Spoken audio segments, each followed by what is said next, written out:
Ito na naman si Nanay Linda sa mga oras na ito, mga bossing at mga guys. Welcome to my vlog. At ito ako nagigisa ng rekado. Ilalagay ko po ito sa munggo. Ito po yung pata ng munggo. Munggo po ito, niluluto ko ngayon na may pata. Ito mo guys, malambot na po siya. Ready na siya para lagyan siya ng mga rekado. Ang ginagawa ko po dito, nilalaga ko lang po dito ang munggo at may pata at kasabay ko na po yung pata at saka yung munggo para malambot na malambot yung kanyang munggo. Ayoko po kasi yung nangunguya ko yung munggo, gusto ko yung natutunaw lang sa akin bunganga pag ginunguya ko yung munggo. Ayan o. So, diba malambot na malambot, masarap po yan. Yan po mga guys. Tapos nagigisa po ako dito sa kabilang kawali ng ng mga rekado. Yan po ang ginagawa ko mga guys. Ito po yung ilalagay ko dito sa kanyang sa kanyang nilagang pata. Yan mga guys, ilalagay ko na po. Yan po. Diba po? Patayin ko muna ang apoy. Ilalagay ko na po siya dito para po ay namo. Yan, ganyan po lang oh. Yan lang po siya oh. Yan mga guys, para makita po nyo ako kung paano magluto si Nanay Linda ng munggo na may pata. Yan po, ganyan po siya magluto. O diba? Ngayon, habang pinapalambot ko talaga ng gusto yung aking yung aking pata, ay nilagay ko na po yung rekado. Ganun lang po yan. Ito po ay tinimplahan ko po ng asin. Hindi ko pa po alam kung tama po ba yung asin dito. Pero mamaya titimplahan ko uli. Ayan na po, di ba?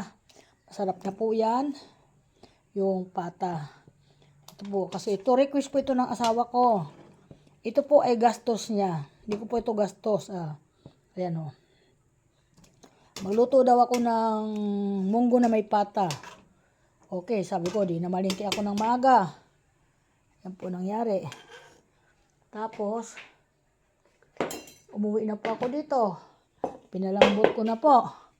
Ayan na po ang kalalabasan. Maya, luto na po yan. At hahanguin ko na siya. Yan po mangyayari niyan mga guys. At ito namang kawali na pinaggisahan ko. Ilalagay ko na po ito sa lababo. Ang hirap talaga guys mag-vlog ng hawak mo ang cellphone mo. Isang kamay lang ang gumagana. Diba po? Ganun po yun. Kaya ako nagtsatsaga lang po ako dito. Matyaga kasi ako nanay. Ito po ang nanay na matyaga, na masipag magluto, masipag mag-alaga sa pamilya, magpakain na masarap na ulam. Kaya ito yung hinahabol ng mga anak ko. Kaya napatawag yung anak ko kung ano daw ang niluluto ko. Sabi ko munggo na may pata. Oh, laway-laway na naman yun ngayon guys. 'Di ba? Kasi alam naman 'yan. Mahilig sila sa munggo na may pata. Yan mga guys. At ito po yung sorry. Ito po yung inilagay ko po na ampalaya sa kanya. Hindi po dahon. Wala po ako mabiling dahon. Pumili na lang po ako ng bunga. Yung bunga ng ampalaya para po magkaroon po ng gulay siya. Mahirap po kumain na walang gulay. Kailangan masanay tayo sa gulay. Yan po ang importante sa ating katawan. Maging ma-healthy dahil sa gulay. Yan. Yan po. Ayan lang po ginagawa. Alam mo guys, ba't ganito ang ginagawa? Isang kamay lang po ang gumagana dito sa akin. Ako po yung gumagawa ng aking vlog. Ako po yung gumagawa ng aking mga hinahawakan. Kaya maingat lang po ako dito. Baka ako mabuhusan ng mainit. Yan po iniingatan ko dito. O mamaya-maya po, ilalagay ko na po itong ampalaya para dun sa aking munggo na may pata. Kasi hindi naman po yan pinapalambot. Half cook lang po. Kasi once pinalambot mo po yun, yung ampalaya, nawawala po sustansya niyan. Kailangan kailangan po ng yan. Ng half cook lang po. Okay, isang good morning everyone. Welcome to my vlog. At salamat sa nanonood sa aking mga ginagawa. Kung saan man kayo nakarating sa aking saan man nakarating itong aking niluluto. Mabuti pa itong niluluto ko nakarating na kung saan saan. Mantala ko, wala pa ako nararating. Marami naman ako narating pero yung pinaka doon sa pinakamagandang lugar ba. Yan po, di ba? Pero di na ako nangangarap ng mga guys. Kasi po, tama na po yung buhay ko. Na ganito. Ang sarap na po mga guys.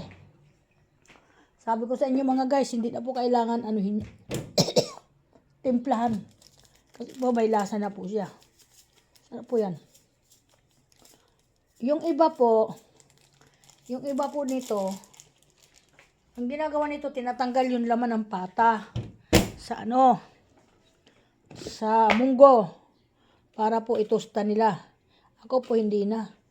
Mamaya maapaso pa ako, tatanggalin ko yung laman ng pata. Okay na po ito sa akin.